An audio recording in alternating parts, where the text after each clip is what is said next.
తెలంగాణ రాష్ట్రంలో కరీంనగర్లోనే కోవిడ్ను వ్యాపింప చేసిందే వాళ్ళు. అప్పుడే అనేక విషయాలు బయటకు వచ్చినాయి. వాళ్ళు ఎందుకు వచ్చారు, ఎట్లా వచ్చారు, ఎవరి కోసం వచ్చారు అని చెప్పి ఒక ప్రశ్నార్థకంగా మారింది. అనేక విషయాలు బయటకు వచ్చినాయి. అది ఏమైనా సేవా సంస్థనా? అది దేశభక్తులను తయారు చేసే సంస్థనా? అది ప్రజలకు ఉపయోగపడే సంస్థనా? ఇలా అనేక హిందూ సంస్థలు ఈ తెలంగాణ రాష్ట్రంలో అనేక సేవా కార్యక్రమాలు చేస్తున్నాయి, అనేక భక్తియుత ధార్మిక కార్యక్రమాలు చేస్తున్నాయి. మరి వాళ్ళెందుకు గుర్తురాదు? వాళ్ళ శబరిమలలో అయ్యప్ప స్వాములు పోతే అక్కడ ప్రభుత్వం పట్టించుకోలేదు.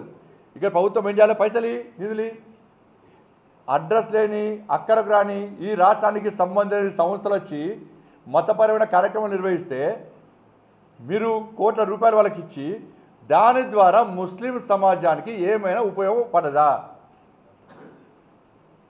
ముస్లింల పేద సమాజానికి ఏమైనా ఉపయోగపడ్డదా? అది తీవ్రవాదులను తయారు చేసే సంస్థ, ఉగ్రవాదులను తయారు చేసే సంస్థ. ఇస్లామిక్ దేశాలకే ఇష్టం లేని, వాళ్ళు ప్రోత్సహించని, వాళ్ళు పట్టించుకొని సంస్థలను తెలంగాణ రాష్ట్ర ప్రభుత్వం ఎందుకు పెంచి పోషించాల్సి వస్తున్నది? మీ ఆలోచన ఏంది? వాళ్ళు ఏం దరఖాస్తు పెట్టుకున్నారు? తెలంగాణ ముస్లిం సమాజాన్ని సేవ చేస్తున్నారా? మత మార్పిడి చేస్తున్నారా? ఉగ్రవాదులను పెంచి పోషిస్తున్నారా? ఏం చేస్తానని దరఖాస్తు పెట్టారు మీరు ఎందుకు ఇవ్వాల్సి వచ్చింది? ఒక మతానికి సంబంధించిన వ్యక్తి సంస్థలకు నిధులు ఇచ్చేటువంటి అవకాశం ఉందా?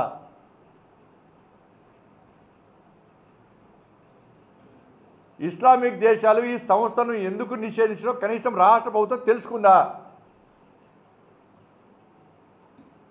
ఆగమాగం ఎందుకు ఇవ్వాల్సి వచ్చింది? దాన్ని సమర్థించుకుంటూ కొంతమంది బీజేపీ పాలిత రాష్ట్రాలు ఇచ్చినాడు. చూపెట్టకండి, వచ్చి పట్టుమని పడిన రోజులు కాలే, ఇప్పుడే దుకాణం స్టార్ట్ చేసారు. వెళ్ళి ఇప్పుడే స్టార్ట్ చేసిన దుకాణం. ఎక్కడికి నుంచి ఎవరు వస్తారు? అది ఎందుకు సమావేశం యొక్క ఉద్దేశం ఏంది? ఏ దేశ వాళ్ళు వస్తారు? ఏ రాష్ట్ర వాళ్ళు వస్తారు? తెలంగాణ రాష్ట్రానికి ఏం న్యాయం జరుగుతుంది? దాని ద్వారా ఏమీ ఆలోచించకుండా ఇలా తాత దగ్గర వీళ్ళు 5 జైలు పగిలించినట్టే కోట్ల రూపాయలు ఇస్తే ఎట్లా ఇస్తారో ఇస్తారు. ఎందుకు ఇవ్వాల్సి వచ్చింది మీకు?